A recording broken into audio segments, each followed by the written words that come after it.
Hello to everyone who has joined us here. My name is Nicholas. I am a training and organizational specialist from Canopy, the EAP, the Everyday Assistance Program. I'm just dragging my heels here for just a moment as we are still attracting some people into the lobby and into the room. I'll continue to admit people, and then we will dive into slides on the topic of how to bounce back in an ever-changing world. Again, this is a worthwhile webinar brought to you by Canopy, the EAP. I am going to share my screen so that you can see what I see. Want to make sure that everybody who wants to be here can find their way on over to us. As I mentioned, I'll continue to admit folks as they join. One last time, my name is Nicholas. I'm glad to have you with us here today. Certainly hope that you find some good takeaways.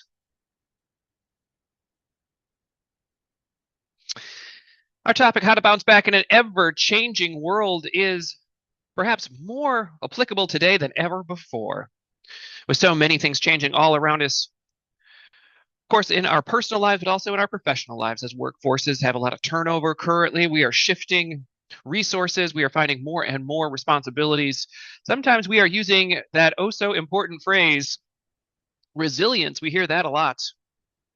Especially in the past year or two, resilience has been one of those terms which has been utilized in multiple workforces, asking you to do just as much with fewer resources, or maybe do a little bit more with your current resources. Or maybe they are asking you to manage a new team, new people, all while having to maintain that same level of productivity. I'm here to tell you that type of resilience is difficult.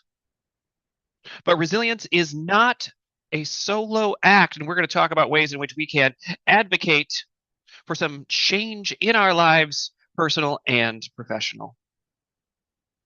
When we talk about how uncertainty might impact us, there's a lot of uncertainty out there. Again, not just in our personal and professional lives, but sometimes in our communities, sometimes in our friend groups, but also could be a little bit of politics thrown in there. The unknown drains that brain of its power to cope. Change and loss. When we talk about loss, we are not just talking about that primary loss, which might be the loss of, unfortunately, a life, a loved one, or maybe it is loss of a job. We call those primary losses, and we do grieve them. They can be deeply unsettling, and grief is very sneaky. We can be having a good day, a strong day, a solid day, and all it takes is hearing somebody's formerly favorite song played over the radio, and we find our confidence has been shaken down. But when we talk about secondary loss might be that loss of a resource group or access to people who you used to be able to count on. Maybe they have moved on to another department. Maybe you have moved on to another department. Point is, you used to be able to count on them for a little support, maybe to just be a sensitive ear. And when we don't have access to that resource any longer, we actually process that as a loss. And that is also going to burn that brain power. When we are isolating ourselves, it is oftentimes because we feel like we are the only people who are experiencing this current type of stressor. We feel alone. We feel as though we are the only person having to juggle, the only person who has to grind our grind, and nobody else could possibly understand what we are going through on the multiple fronts that we are facing our stressors. That isolation can be exhausting. It can also evoke some powerful emotions. And when we talk about that limbo state, we may be asking ourselves, we are facing a lot of change. We are dealing with a lot. How much longer is it going to feel like this? When are we going to, quote, get back to normal? When is it going to get back to what I am used to? And that is the brain crying out for predictability. Predictability being the opposite of uncertainty. Predictability is something that gives our brain a break, a chance to anticipate and prepare and not constantly feel like we are on our back foot, pivoting side to side. Predictability is one of those things that the brain craves. And when we are in this limbo state, asking ourselves, how much longer is it going to be like this? Or why is it like this? That making meaning of why is there so much upheaval currently all around me also is going to drain that brain power. And you probably know it as well as I do. When we feel like our brain is just absolutely exhausted from processing, from valuing, from weighing the different options, from having to make some decisions on the fly or in the moment and then deal with the consequences. We crave some certainty and some reliability. Pardon me one second. Thank you. So, we're going to talk a little bit about ways that we can deal with some of those changes, some of that constant, unanticipated, unseen stimulus that is causing our brain to become more and more exhausted. The brain prefers predictability because the brain prefers efficiency. When I know what is coming next, when I know when that bedtime is going to be, when I know who's going to be at the meeting, when I know when these changes are going to take effect, when I can anticipate, that means I am using less brain power, and that's what the brain really wants. It wants to utilize its calories efficiently, and you want this too. Because when we have a little extra brain power, that means we can reroute some of that power from dealing with the uncertainty to coping with some of the stressors, making some better decisions, not feeling like we are constantly being pushed back into our emotional mindset or pushed back even farther into that fight or flight center. So, when we talk about predictability, we are talking a little bit about those familiar routines. I appreciate a clean slate. I appreciate trying to do things a little bit differently each day to keep ourselves interested. However, the brain is asking for some amount of familiarity. Can we maybe take the same route to work every morning? Can we maybe wake up at the same time? Pardon me. Can we maybe have a consistent bedtime, be it a weekday or a weekend? Those familiar routines, that wrinkle that has already been laid between stimulus and sugar cube, that's what the brain is hoping for. So when we start thinking about how we can bounce back, I want you to think about those things that you can rely on to be consistent in your life. It might be, excuse me, it might be a lunchtime, a breakfast time, a break time that is the same every day. It might be somebody who you connect with every day, somebody that you can message, somebody that you can see every day and count on seeing them, helping them provide you with that relief of reliability. So when you are thinking about those familiar routines that you have in your life, these are going to be our bedrock. They're going to be the foundation on which we are going to build our platform to bounce back. So let's focus on those things that we have under our control or within our control that we can turn into a familiar routine.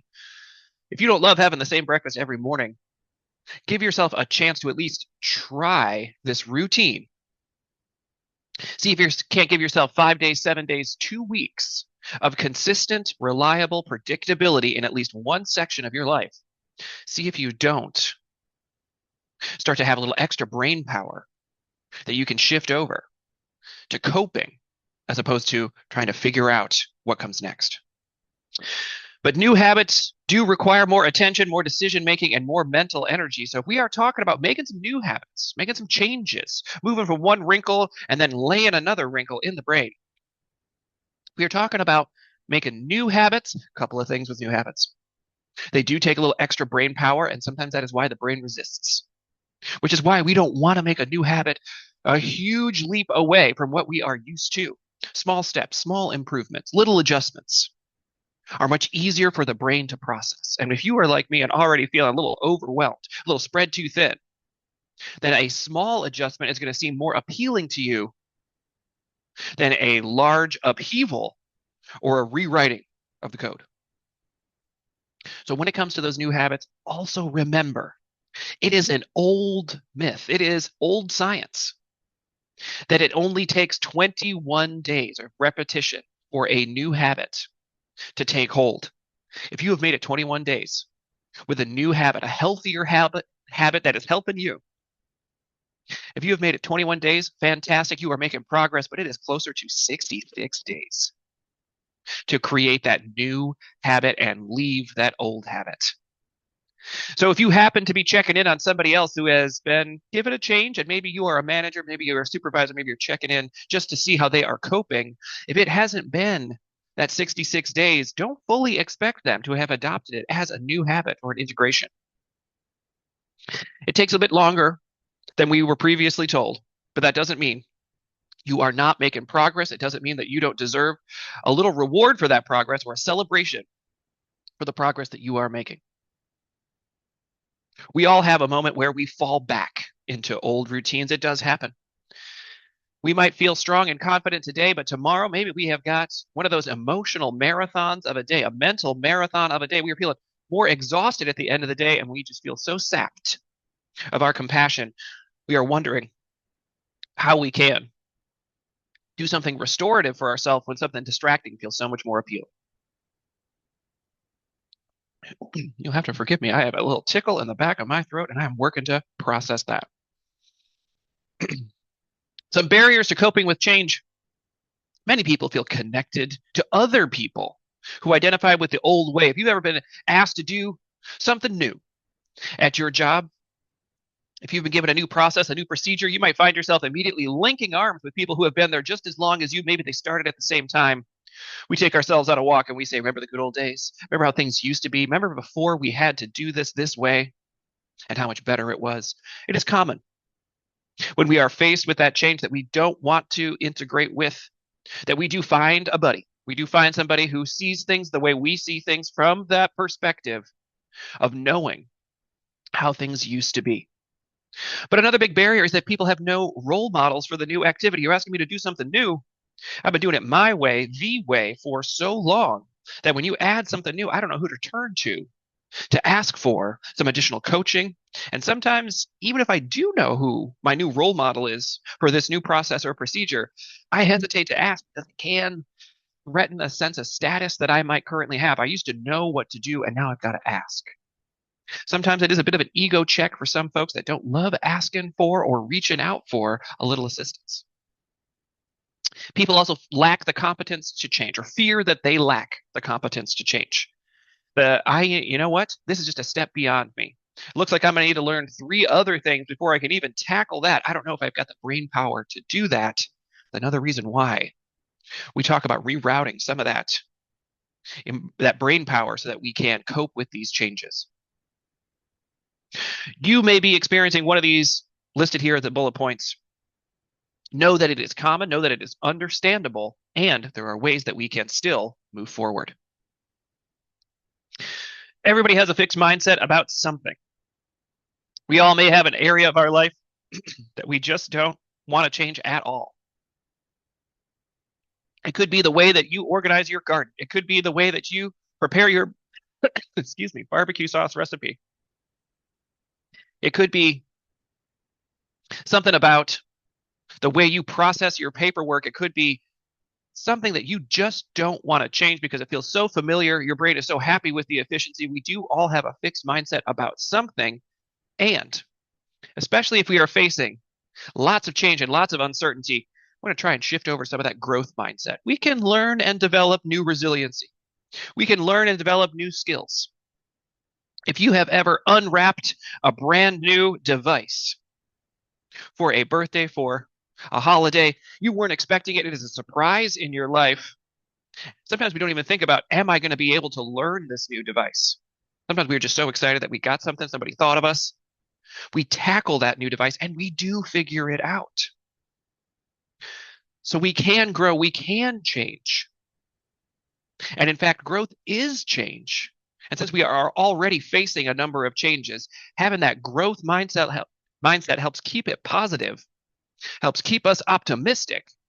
So when we can, let's see if we can't shift over to some of this growth mindset where we are looking at feedback as rungs of a ladder and not personal criticism.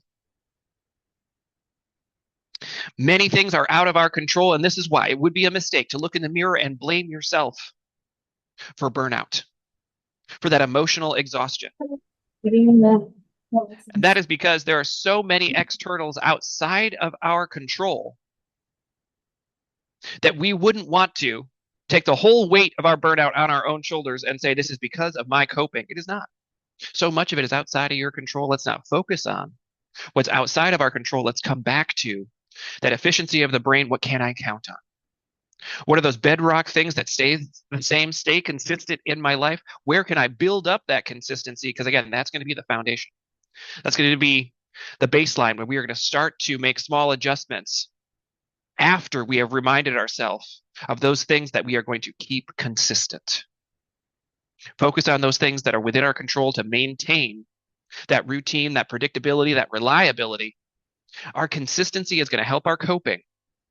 And as we continue to think about making small adjustments to improve our stress levels, our relationships, our productivity, even finding something new, a new job, a new career, a new person, a new social group, come back to the foundation of what we can count on. Focus on that. You're going to feel stronger. You're going to feel more confident. When we feel that internal confidence, we're going to start to allow ourselves to consider making some small improvements, small adjustments, because we know that what is bedrock for us is still going to be there because it's within our control. Small improvements require less motivation, are easier to repeat, build confidence, and become sustainable. So instead of, I need to completely change my diet, try, I will add one vegetable at lunch. That's doable. That's a small thing. Popping a bag of carrot sticks into your lunchbox is much easier than overhauling your whole dietary plan. Instead of, I need to exercise every day, try, I'll walk 10 minutes after dinner. 10 minutes just strolling around. 10 minutes is the amount of time that you might spend anyway scrolling through posts that you've already seen that day, reading through headlines that haven't changed in the past 10 minutes. Instead, set the device down, take 10 minutes, walk around the block, see if that doesn't help you feel better. If not physically, just by getting some oxygen, maybe it'll help you feel better, proving to yourself, you know what, I can still make changes. I can still make adjustments. I feel good about myself for making a healthy choice as opposed to a distracting choice. Again, this is the type of progress that I want you to reward yourself for, the progress that I want you to acknowledge. You know what? Yesterday I did not take a 10-minute walk. Today I am going to, and I know that that's a healthier choice. I feel better about my decisions. That's going to build up some momentum, and momentum counts. Now, also, the how is sometimes just as important as the where we are going in terms of our goals. So if the goal is I want to become healthier, how are we going to do that? What's the how? Let's focus on the how as opposed to just focusing on that golden goal off in the distance. Instead of I want to become healthier, how are we going to do that? I'm going to prepare lunches every Sunday when I've got the time that is within my control. Now there's something I am building into my week that I can count on. I can count on my lunches already being made. I can count on opening that fridge and not having to decide what am I going to eat that day. I'm going to be able to pop that right into my lunchbox. There's some consistency. There's some control. That's going to help your brain. Instead of the goal of I want less stress, the system is I will stop checking my email after 7 p.m. All email, not just the work email. Hopefully you have put that to bed a little bit sooner than 7, but all emails, because you know how it goes with those email subject lines. Sometimes it just takes glancing one out of the corner of your eye and your emotions kick in. So I want less stress. I will stop checking email after 7. Not a bad plan. And again, a small adjustment, a small improvement. Give it a try and see how you feel afterwards. Be honest with yourself. Look in the mirror and say, you know what? I felt better. I slept better. I had less stress because I stopped checking my email at 7. And as I look in the mirror, I feel like that was a healthy choice. Maybe there's another healthy choice that's just as small that I could make for tomorrow. Maybe this will become my new habit. Again, the brain loves reliability, predictability, and consistency. But there will be a setback. At some point, you're going to make a goal, you're going to be making some progress, but not all days are created equal. You're not going to make the same progress every single day because you can look at your calendar right now and you know that there is one day already on your calendar that is more stressful than another day. And on that day that is more stressful, I'm not expecting you to make the same amount of progress as that day where you had all kinds of free headspace and no stress.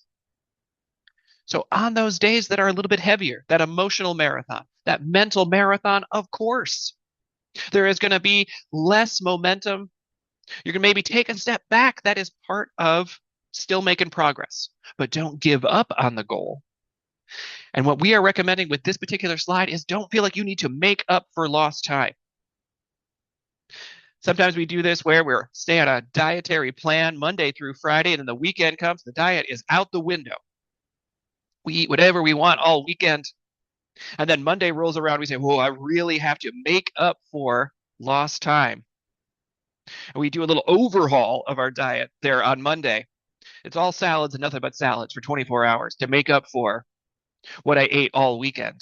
Again, instead of I need to make up for lost time, focus on what is the next healthy choice I can make. One healthy meal, one short walk, one earlier bedtime. Again, momentum matters. This is what I did today. Today, I turned off my email at 7 p.m. and I went to bed a little bit earlier, which meant tomorrow I had a bit more energy. I had a bit clearer of mind. I was able to focus on some of those stressors and cope effectively. Maybe I can do this again over and over. Maybe I can do this for 3 days in a row, 5 days in a row. Start to build up that momentum. We start to believe in ourselves a little bit more. And that feels better, much better than those feelings of burnout. So, design your environment for success. You can go ahead and take the steps when you have that mental energy earlier in the day, before you are overwhelmed with all the decision making and responsibilities. Make some healthy choices right there. Make it easier for you to take that 10-minute walk after dinner by setting out your walking shoes earlier. Sometimes I put my walking shoes in a place where I have to almost trip over them. I have to acknowledge that my walking shoes are right there. And yeah, I got to strap them on and I got to take a walk around. Prepare healthy snacks ahead of time so that you are not in that clutch looking through the cupboards, looking through the fridge. I'm just going to grab whatever is closest, regardless of health status. Set those healthy snacks ahead of time and schedule your recovery time.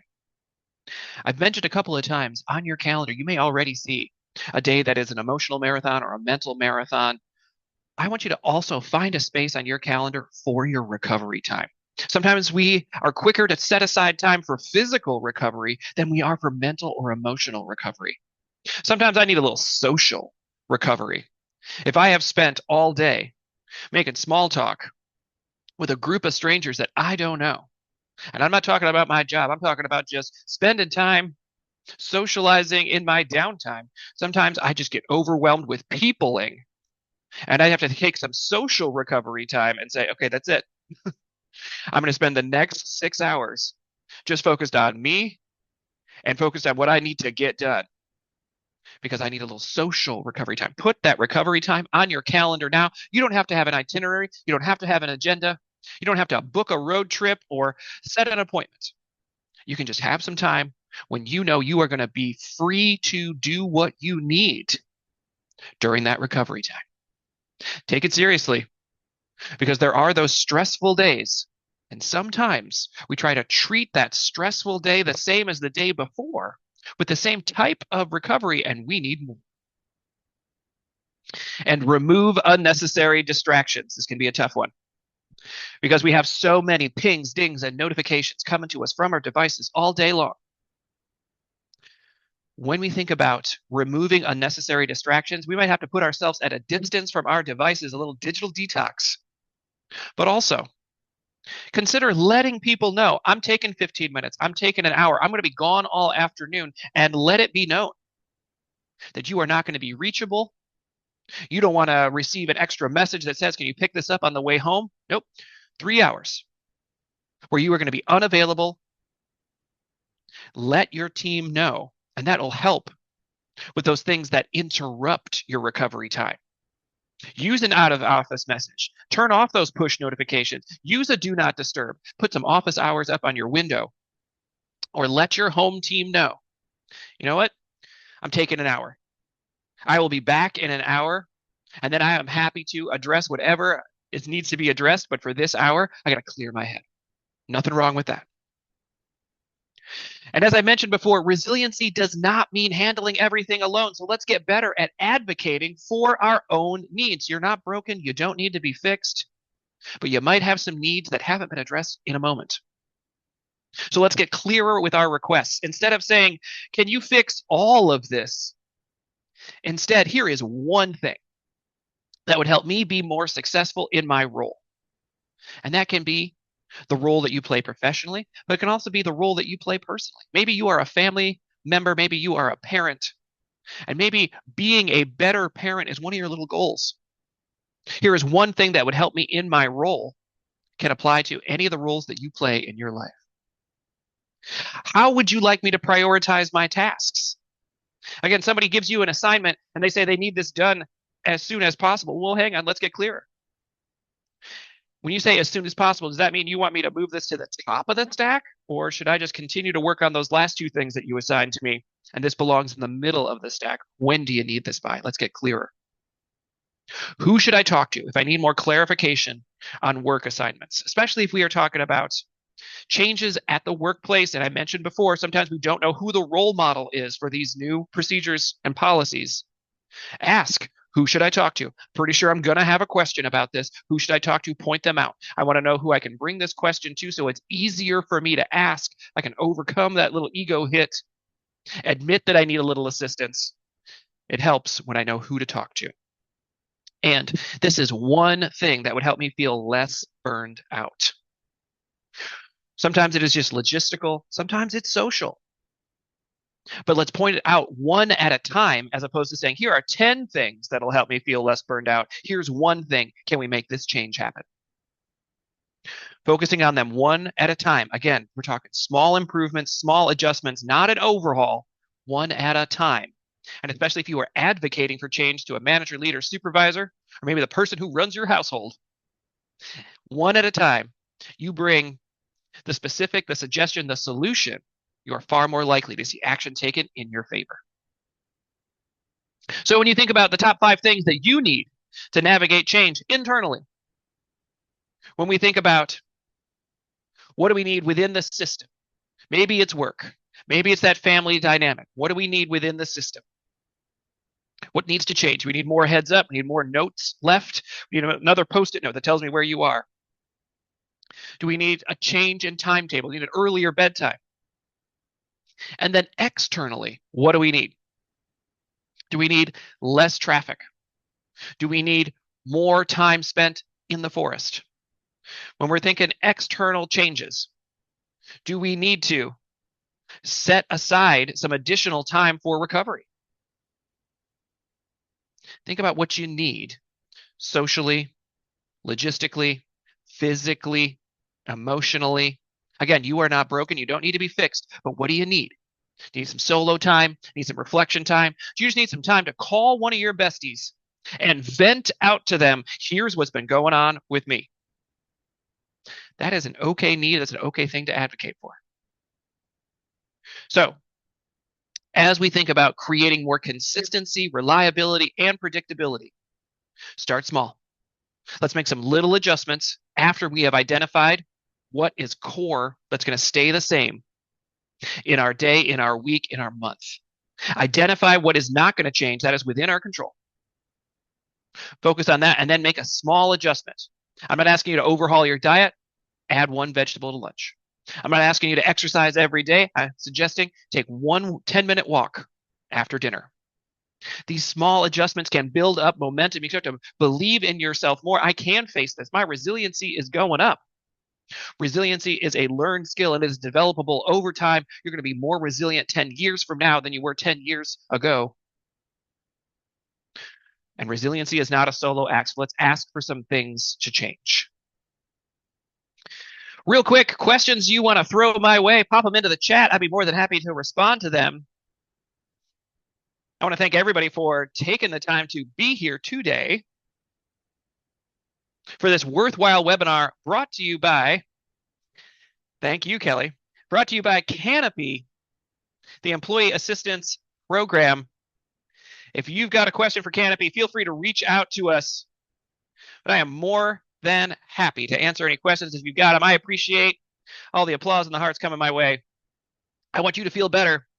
Set aside some recovery time. Remind yourself that you can learn, you can change. It is going to get better. I want you to have yourself a great rest of the day and a great rest of the week. One last time, my name is Nicholas. Thanks so much for stopping by.